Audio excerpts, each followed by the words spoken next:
One of the many myths of Hadoop is that it's free simply because it's available through free downloads as open source software. And I like to think of free Hadoop as being like a free puppy. You get this puppy, somebody gives it to you because they're trying to get rid of it. And it's a lot of fun and it's cute in the beginning and you have a lot of fun seeing it grow and that sort of thing. But when it grows up into this huge dog, the thing might eat you out of house and home. And we've had people stand up at TDWI events, at conferences, and talk about the hidden costs of Hadoop. I think customers are confused with the marketing hype that's around. I'm going to point particularly at Hadoop because the sort of message that is going out in the marketplace, and analysts are to blame, and I think vendor marketing people are to blame, is that almost everything will work as long as you've got a yellow elephant. And I think that's a problem. I think not everything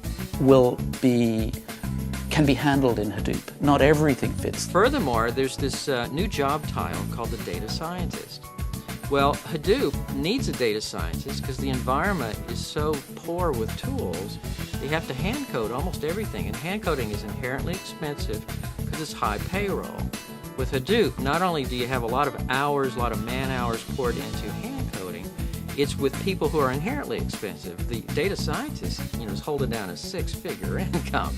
So you get a bunch of data scientists together, and suddenly you're easily spending $1 million a year in payroll for a very large cluster. So there are a variety of costs with open source Hadoop that we forget about. Of course, the software is free, but the bottom line is it's going to take a lot of maintenance.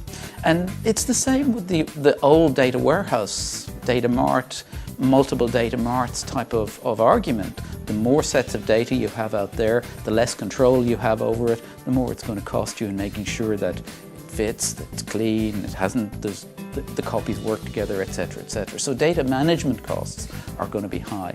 And then, of course, you've got the skilling up costs and all the rest of it. So, no, it's not free.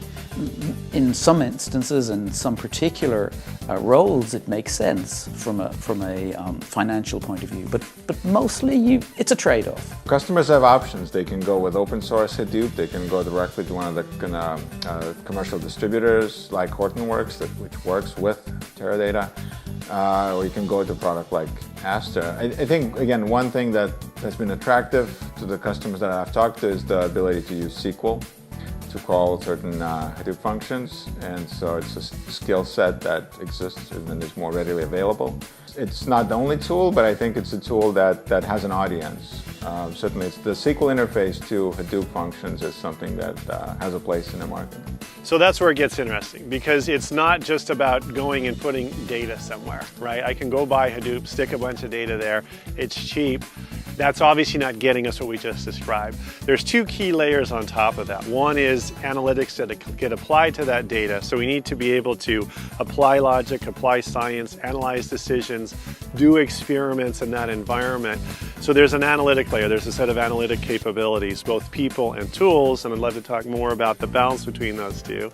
But then those need to interact with people that actually understand the business and understand customers. So we need the person that has the deep insights into how customers think and what we want to achieve from a business perspective, able to interact with the people then designing these tests, creating these analytics. And so it's really data, analytics, and business insight.